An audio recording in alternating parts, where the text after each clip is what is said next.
Hey guys, it's Isabella here. In this video, I'll be sharing some of my tips and kind of just talking, overall about how to adjust to online schooling because with everything happening, a lot of schools had, unfortunately shut down, which really altered, different events that were supposed to happen. I know I'm a senior and, my prom got canceled and then a lot of our stuff is up in the air, like the senior trip, even graduation.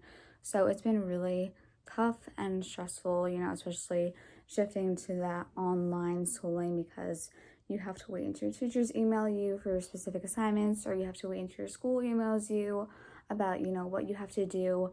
And it's just kind of like a waiting game of like, what's going to happen next? Like, are we going to go back to school or we're just going to stay online for this year? I mean, I take dual enrollment classes and instead of it, being held in my school, it's going to be online for the rest of the semester. So I have to deal with that as well. If I do go back to school, I still have that online to, focus on.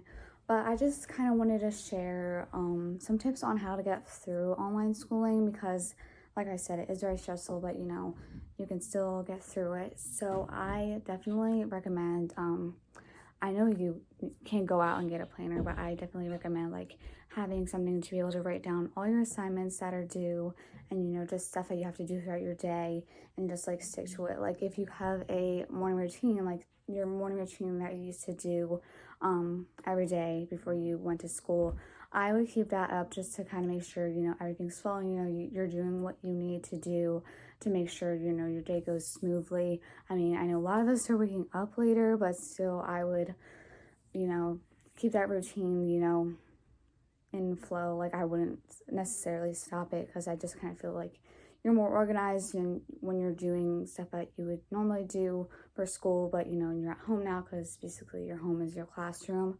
So I would definitely keep a planner to track everything and to make sure you're not missing out on any like due dates that you have. Make sure everything's in order.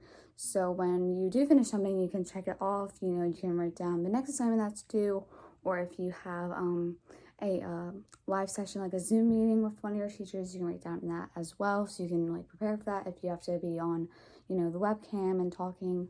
So and then speaking of webcams, make sure that you have a working mic because your teachers, they they want to see you, they want to talk to you, they want to make sure everything's going okay. If they have questions about the material that you're learning and they need to kind of like test your knowledge on that, they want to make sure that they can hear your voice and hear you answer that question.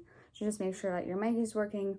Or what was it for my psychology class, and if you don't have a working mic to talk on, then you can like dial in with your phone and you can talk through your phone like that way, so then people can still hear you talking instead of you just like kind of typing in the chat, because sometimes not everyone sees what you're saying and they don't really know if you're there or not. So always make sure that your mic is ready and working because that's required for a lot of things nowadays now that we're on online school. Now another tip that I have is to make sure you do your assignments. I know I talked about like keeping track of them, of like which ones you have to do like on this day, but do your assignments because while you think this may not count, a lot of schools are doing like either pass or incomplete, but then some don't even know yet because like if we go back to school, then we might operate on the grading system again, like the A's, B's, C's. So just make sure that you're doing your assignments because while you think they're kind of just like useless and tedious work, your teacher still want you to be doing something. And then if it does count, you have that done. So then it counts towards your grades so that you pass, because if you don't do it, then it's incomplete. And then you have to like rush at the last minute and get everything done. And then my last little tip is that if you're currently in any AP classes, I would definitely like study, even though it's going to be open book this year and it's going to be short. It's going to be only 45 minutes, composed of 2 FRQs. I would still study for that, while you can use your resources, you're only given 45 minutes. So, make sure that you have knowledge of everything that would be on the test beforehand to make sure that you succeed in that. Because while you can take it at home, and you feel less stressed out, you still want to do well in that and not just like, when you get to the test, like you're looking at your notes for the first time since, you've been let out of school.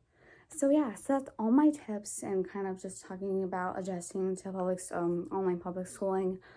I know it's been really hard, but hopefully we can all get through this, and it's, you know, it seems like an easier transition every day. You know, I'm kind of getting used to it, and I'm kind of feeling better and like what I can do and like how I can organize myself.